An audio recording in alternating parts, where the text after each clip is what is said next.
Buenas tardes, yo soy Pedro Rivas, estudiante del diplomado de Psicología Aplicada al Deporte, del Proyecto Insight, avalado por la UCB. En esta oportunidad quisiera plantearles la resolución de un caso o mi manera de abordar un caso clínico que se nos pide dentro del diplomado. Se trata del joven o preadolescente o adolescente de 11 años FB, el cual es remitido a la consulta del psicólogo por, como se ve en la pequeña paráfrasis que nos dieron para hacer el trabajo, es remitido por el director de la organización deportiva a la cual pertenece. Es decir, se ve que es un caso de extrema urgencia porque no lo remite el entrenador de campo o el entrenador de la persona, ni el jefe de los entrenadores, sino que es el directivo principal de la academia. Es traído a consulta por ambos padres, aunque se ve que hay importancia en la resolución del caso. El motivo o la causa de la consulta es que el niño en un juego partió dos raquetas y una de las raquetas se la aventó a la madre que estaba en la tribuna. Entonces los padres consideran que es una problemática que hay que resolver, al igual que los directivos de dicha academia. Esto sucedió, vale destacar que esto sucedió cuando el niño estaba jugando un partido final de un torneo muy importante, con el cual si ganaba podía acceder a un premio de patrocinio muy importante para su, para su categoría. ¿Ok? Entonces, dentro de los tips que conseguimos allí, vemos que se consiguen hablando con los profesores, con los padres, que el niño tiene 5 años con este tipo de conducta. Sin embargo, los padres negaban esta situación simplemente porque esto no sucedía, estaba sucediendo en la casa o con ellos y no sucedía en la calle, en sitios públicos. Hay que rescatar que el niño es hijo único, es nieto único por parte de ambos abuelos y por parte de abuelos paternos y abuelos maternos, y que la madre hace poco sufrió de una conducta que la hizo asistir al psiquiatra, como es que siempre ha sufrido de sobrepeso desde su infancia y estuvo en tratamiento psiquiátrico hasta hace poco. Entonces deja de tomar los medicamentos hace poco. Por tal motivo, la mamá es diagnosticada como depresiva y actualmente somete a su hijo a régimen de alimenticios bastante rígido que aparentemente le causan al niño estados ansiolíticos. ¿Ok? Dentro de mi estrategia personal como tratamiento de este caso, yo propongo abordar el caso de la siguiente forma. Una primera consulta con padres, ¿verdad?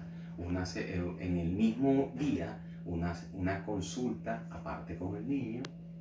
Después que haga uno su estudio preliminar del caso, vale destacar que este caso no se trataría como primeros auxilios, a pesar de lo psicológico, a pesar de la urgencia de los padres y de los directivos de la academia, porque es un problema que tiene 5 años dándose dentro de el hogar. ¿Ok? Entonces, en una segunda cita, yo trataría también los padres por separado, mis conclusiones, y le explicaría lo que pienso hacer con el hijo y comienzo el tratamiento con el niño. O sea, sería un plan de tratamiento psicológico exclusivo para el niño, el cual particularmente me gustaría hacerlo tanto en el campo donde el niño entrena como en el consultorio. ¿Okay? ¿En qué me baso yo para esto? La teoría psicológica que me gustaría implementar es la que nosotros llamamos la teoría cognitivo-conductual. ¿Por qué? Porque es una teoría que trata de enlazar tanto el pensamiento como la conducta del niño para buscar vencer distorsiones cognitivas. Es decir, para hacer que el niño funcione eficazmente en el campo que se le requiere. Identificar pensamientos negativos, conductas discordantes con lo que hace el niño. ¿Okay? ¿Qué tenemos que hacer primero entonces para poder implementar un plan de tratamiento para este joven? Identificar qué causa el enfado en este niño, ¿sí? En este preadolescente. ¿Qué causa el enfado en este niño? Es decir, identificarle al niño lo que es un enfado, lo que es una ira, lo que es un enojo o lo que son las emociones, que él las reconozca. Después de saber que las reconoce, explicarle cómo se manifiestan las emociones en la persona, cuáles son las conductas.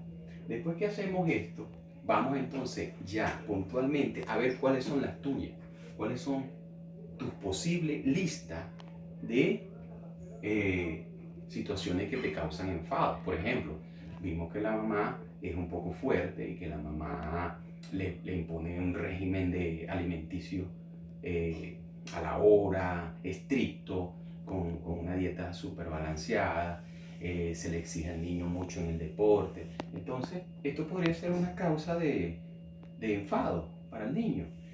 También vemos que el niño es un atleta de alto rendimiento. Podría causarle esto algún tipo de enfado o estrés, o generarle un estrés, ansiedad. Entonces, después que nosotros hagamos esa lista de posibles causas de enfado del niño, vamos a trabajar entonces con un reemplazo de la conducta, y después que sepamos también identificar cuáles son los estados fisiológicos del niño o de la preadolescente, como por ejemplo nerviosismo, ansiedad, hipersudoración, se come las uñas, lo que sea, que nos lleve a identificar el momento justo de su rabia, de su rabieta, de su enojo, antes y al momento que se produzca, para saber entonces después cómo reemplazar la conducta por una conducta alternativa que le produzca mayor satisfacción al niño en el campo laboral. Entonces, ¿cuáles son las estrategias que proponemos? Enseñar con mucha paciencia, tanto en el consultorio como en el campo de entrenamiento, obviamente hablando con entrenadores, hablando con los compañeros, relacionando, averiguando, indagando sobre la historia del niño estos últimos 5 años, para generar entonces una estrategia que nos permita detectar esos estímulos que crean en el niño, esos comportamientos, tratar entonces de frenarlos o de modificarlos, esos estímulos adversativos, para que el niño pueda rendir mejor en su actividad deportiva. ¿Okay?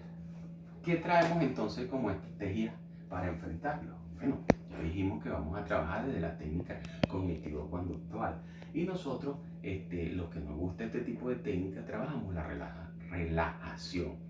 Dentro de la relajación podemos hacer una relajación sencilla en el consultorio, enseñarle al niño la relajación muscular, pero también podemos recalcar a los padres que el niño haga otro tipo de relajación que incluya, por ejemplo, yoga, o simplemente técnicas de respiración diafragmática, para que el niño llegue más calmado al campo deportivo.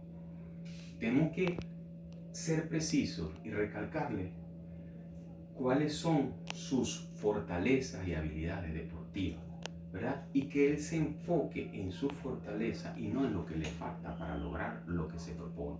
¿Ok? Al momento de la competencia, que él se enfoque cuál es su mejor saque, cuál es su mejor reversa, cuál es su mejor ataque. Entonces, para trabajar con eso, tratar de debilitar al contrincante con eso y no sentirse debilitado cayendo en un juego donde no se puede defender.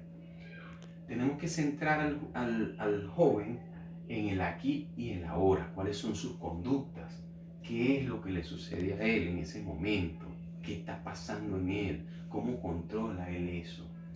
Tenemos que enseñar al niño a ser asertivo, es muy importante que él vea cuáles son sus ventajas, cuáles son sus fortalezas, cuáles son sus debilidades, cuáles son sus amenazas. Se reconozca dentro de sí, tanto a él como en el caso de los padres. Estas cosas también es bueno explicárselo a los padres para que los padres sepan qué se está trabajando y cómo pueden ayudar a los jóvenes. Entonces, una otra estrategia es enseñar al niño autoverbalizaciones positivas, es decir, una frase muy importante como por ejemplo la que inventó la NAI hace muchos años: yo puedo, yo soy, yo lo logro. Ese tipo de frases son importantes, que el niño se reconozca dentro de una frase, que él vaya al campo de juego interesado en saber que él puede dar su 100%. Entrenar el autodiscurso es lo mismo. Yo me puedo enfrentar dentro del juego a situaciones difíciles, pero yo puedo decir, para allá va, un momento, ¿qué está sucediendo? Yo puedo cambiar esa situación negativa, ese pensamiento negativo de yo puedo alterarlo y decir, mira, yo me sometí a esto, yo practiqué lo suficiente y ahora lo tengo que dar. Fomentar la seguridad mismo. Yo creo que cumpliendo los pasos anteriores, fomentamos y con buena práctica, con una buena relación padre, entrenador, deportista, se puede mejorar la seguridad en el deportista. Enseñar la posibilidad y la importancia de autorretarse. El deporte es así. Lo que sucede con el deporte y la ansiedad en los estados, porque recordemos que el enfado y la ansiedad está presente en el deporte y en el deportista. ¿Por qué? Porque el niño va a estar sometido a ciertos estímulos, a ciertos estímulos que le producen ansiedad, que son normales en el juego, que son parte del juego, y el niño tiene que sobreponerse a ello, tiene que vencerlo. Entonces, esa posibilidad de mostrarle al niño que él puede ponerse mayor reto nos va a ayudar mucho, o va a ayudar al niño. Y bueno, si llegamos a extremos, hay que enfrentarse al enfado, hay que decir qué pasa, qué me está provocando a mí, de verdad estoy disfrutando el juego, esto es lo que yo quiero, esto es lo que yo quiero hacer, yo vine aquí a jugar o a llorar. No, entonces hay que enseñarle al joven la importancia de estar enfocado en primera persona en lo que está haciendo. ¿Cómo abordaríamos este caso? Siguiendo desglosando lo que estamos haciendo, practicando conductas alternativas. Ya lo dijimos, respiración, enfocamiento en lo que se quiere lograr, autoverbalización, ¿sí? Asertividad. Con esas técnicas lo podemos lograr. Pero muy importante es simulaciones de juego. Mentalmente al niño se le puede proponer que analice situaciones de juego donde él ha salido triunfador, donde se ha enfrentado a situaciones como las que le toca vivir ese día, precompetencia, es decir, antes de la competencia, visualizarse allí y saber qué es lo que él quiere hacer y cómo lo puede hacer, saber qué herramientas tiene para ese día. ¿Okay? Eso es muy importante, eso lo llamamos nosotros simulaciones o juegos de roles. Usar las destrezas aprendidas o estrategias de afrontamiento en situaciones de competencia, es decir, lo que yo aprendí, estar seguro de lo que yo aprendí en mi práctica. Se supone que estoy practicando todos los días más de 1 hora, lo que yo aprendí en la práctica, de reforzarlo aquí en la mente, visualizarlo en mi mente y traspolarlo al campo, llevarlo al campo de una manera correcta. Si yo sé aquí en mi cabeza que lo que estoy haciendo está bien, entonces yo lo hago con mayor confianza y eso me genera seguridad en mí mismo. ¿Okay? Reconocer las situaciones que me producen, las posibles situaciones que producen ira.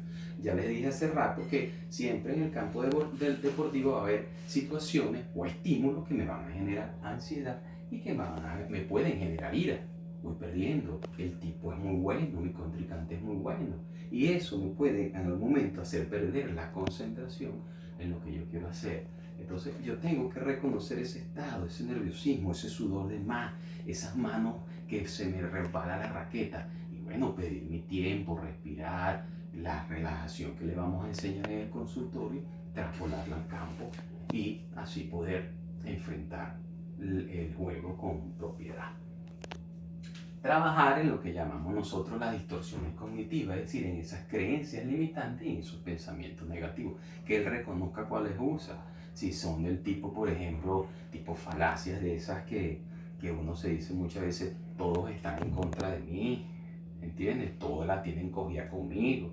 ¿Qué sucede allí? O yo creo que yo debería ser mejor, cosas así. Hay que buscar la manera de que el muchacho se reconozca en sus pensamientos, en sus palabras, y de manera tal que él pueda en sus acciones, con sus pensamientos bien formados o lubricados, actuar mejor. Entonces, esto lo sacamos de un libro de Martin Gary del 2008 que se llama Psicología del Deporte del Análisis Conductual. Esta es la primera parte de este trabajo. En la segunda parte también lo vamos a hacer un video, pero vamos a hacer una pequeña entrevista con ciertas herramientas de aquí. Muchas gracias.